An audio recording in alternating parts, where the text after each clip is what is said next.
significant breakthrough in the advancing science of the motion picture. Vlog on, everybody. Lee Togar here for DayLEELife. Welcome back after a long hiatus, a very long hiatus, a very long hiatus.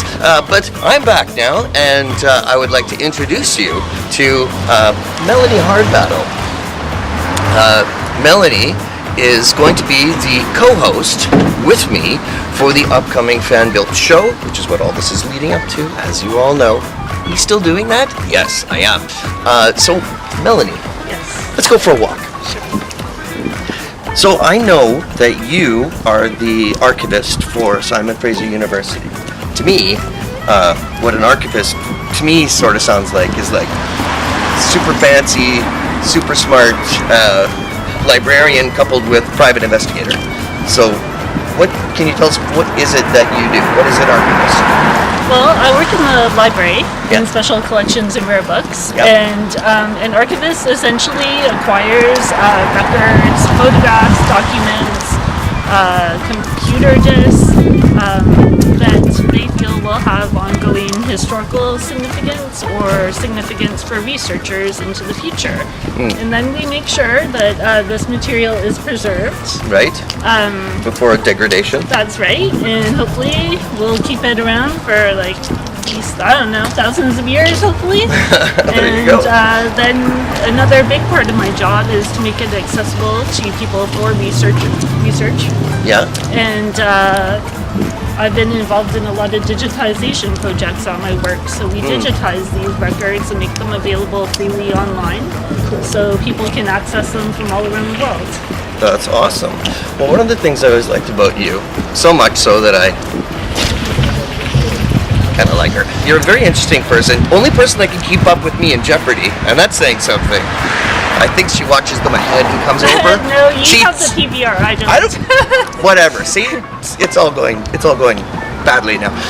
You, just like me, are kind of a sort of pseudo collector of people and interesting people that you like to surround yourself with. I like that too. Which is why we're going to be having one of the things in our show is epic interviews, because we happen to know a lot of very, very cool people, and she's one of them. So I'm interviewing her first. What's the most coolest collection that's come through your archives that you've vaulted so far?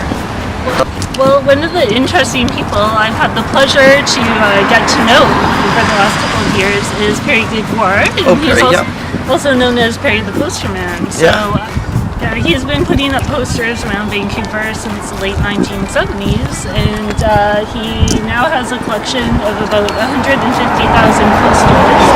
That's a lot of telephone poles and glue.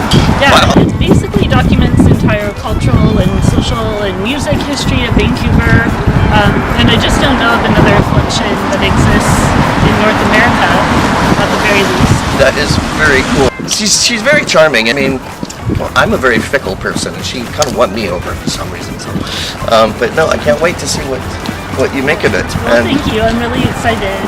Well, I'm really happy that you want to be part of this. And plus, we're very goal-oriented people. Otherwise, we don't really have much to talk about. Like, look at this. Way out of my league, right? So, unless we're goal-oriented and doing stuff, then we have stuff to talk about. Other than that, it's just Jeopardy and pork chop recipes.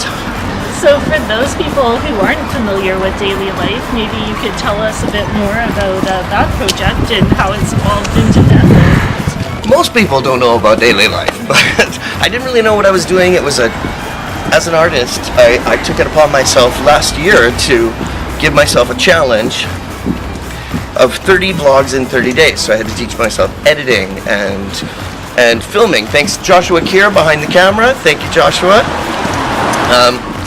And I did one a day, and learning about the analytics and learning about meta tagging and learning about the sharing between websites and all of the share. Oh my God! And I'm like, well, the big thing that I've been working on is this FANBUILT show. There was a lot of setbacks, a lot of promises made to me, which lies. But I decided that I really want to keep going with it. And so I'm going to use this as the platform to springboard into that again and again I'm very happy that you want to be along for the ride. And FANBUILT is supposed to be kind of like the thesis. If there was a thesis happening here, it would be art that inspires artists to inspire other artists to make other art. So And you've assembled quite a team so I have. far. Yes. Well, some of the ones that stuck around, there's a lot that got pushed away, and some that just ran away. But that's okay, you know. When money was promised but no money was delivered to me, how could I pay them? So there you go. The General, we call him the General.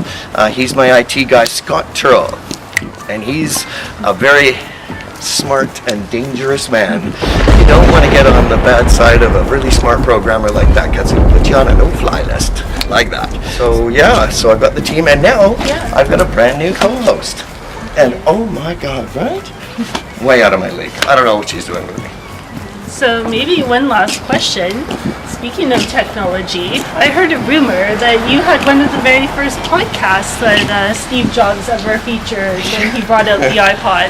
Yes, yeah. When I was, we're going back a bit, but yeah, my friend Kevin Gamble and my friend Jeff and Lara, we had something called Tiki Bar TV, and I played the suffering bastard who would come in every day, and Kevin Gamble played Johnny, who was the bartender, and he was a mixologist who would make hangover remedies, if you will.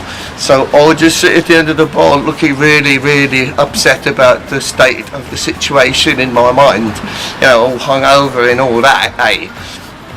And then he would make me a drink and I'd feel better. And then we'd post it. And Steve Jobs, when he introduced the iPod? The iPod, yeah. So he walked across the stage. Steve Jobs walked across the stage and talked about us and said, "This is like Tiki Bar TV. You can put out these podcasts and blah blah blah." So it was one of the very first. I was at Dick and Rogers doing George of the Jungle. I was playing George, and I got a call from Kevin saying, "Steve Jobs just talked about us," and I'm like, "What?"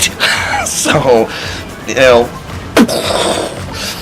Anyway, so yeah, we were one of the first. So I hope that is good luck, because now I'm doing this, and I hope this is not going to be one of the last.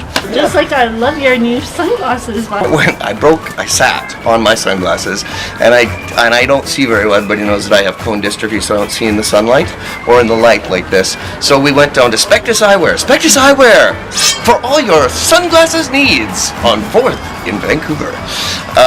Yeah, so I just said, "Look, can I just borrow some sunglasses?" And then they were like, "Yeah, sure," because I spent thousands of dollars there, because I'm always sitting on my sunglasses or glasses. And then I put them on and turns to her, and she can't stop smiling. So I'm like, "Okay, I'll buy the damn things already," because every time I looked at her, she just kept smiling at me, like, I don't know, like she liked me or something. Anyway, listen, thank you for tuning in. Thank you, Joshua, and thank you, Melanie. This is Melanie Hardbattle, the new co-host for the upcoming FANBUILT show. Thanks for being on board.